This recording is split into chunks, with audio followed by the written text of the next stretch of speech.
naomba nichukue nafasi hii kuwashukuru sana shirika letu la Yoge kwa uamuzi mliofanya kwa kuichagua Ruvuma, lakini zaidi kuichagua Mbinga kama sehemu ya kuanza kutekeleza mradi mzuri kwa kweli kupitia shirika lenu ambalo inahusiana na swala zima la uhifadhi wa mazingira.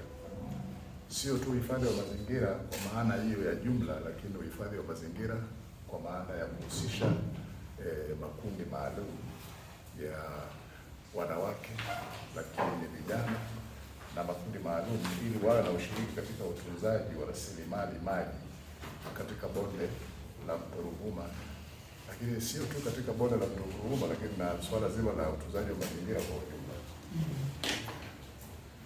Nasema tunashukuru kwa sababu tunafahamu katika masuala yanayohusiana na mazingira ni swala ambalo linahusu wadau mtambuka, kwa maana kwamba makundi mbalimbali.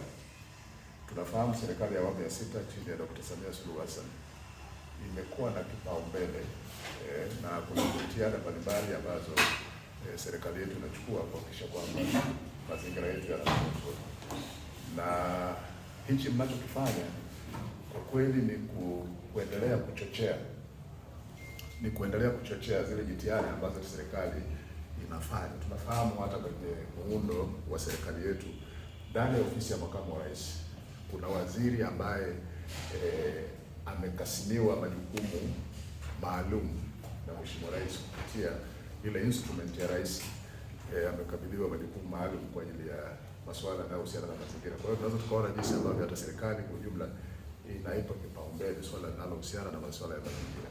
Na ndio maana niliposikia kwamba mpo, unajua hii ni safari ya pili mnakuja katika wilaya yetu kwa ajili ya shughuli hizi za uhifadhi wa mazingira na uhusishwaji wa jamii pana kama ambavyo mmewashirikisha hapa, na ili wao pia elimu hiyo wanayopata basi wakawashirikishe na wengine, ili kwa pamoja tuweze kusimamia mazingira yetu kwa faida yetu sisi sasa, lakini na kwa faida ya vizazi vijavyo. Kwa hiyo mimi niwapongeze sana, na ndio maana nasema nawashukuru na kuwapongeza sana kwa uamuzi huu mliofanya wa kuja Mbinga. Kama tunavyoelewa,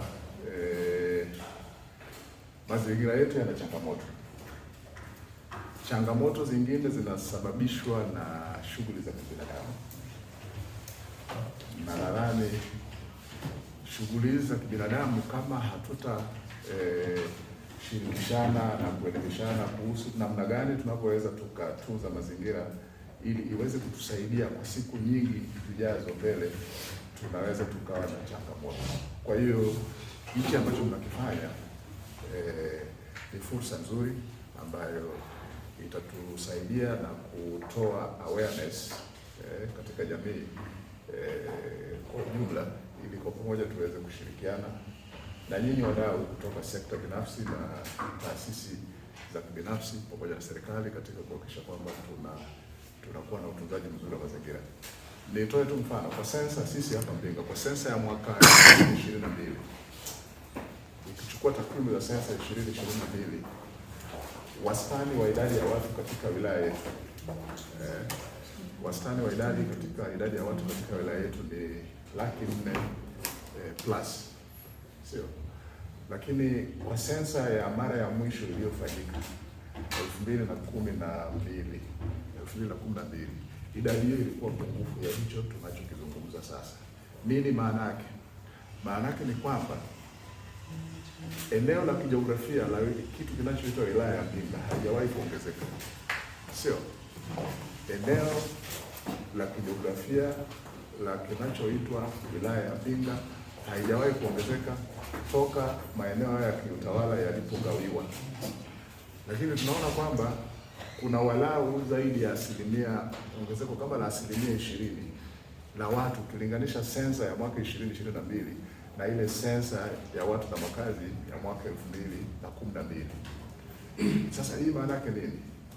Maana yake ni kwamba population yetu inaongezeka, kwa maana kwamba idadi wanayotaka kutumia vilivyoko kwenye mazingira, lakini eneo na vitu vilivyomo haviongezeki proportional na idadi ya watu, sio? Sasa sisi tuta phase out, watakuja wengine kwa baada ya vizazi vingine na vingine na vingine, kwa sababu Tanzania iondoki, iko pale pale. Sisi tuna phase out, tunaondoka, kila mtu kwa wakati wake Mwenyezi Mungu alivyompangia kuondoka. Pole sana, wewe tunaona pole, naona mguu na sisi hatufeza, sisi tuna phase out, lakini Tanzania itabaki pale pale. Sasa ni lazima tuwe na mikakati endelevu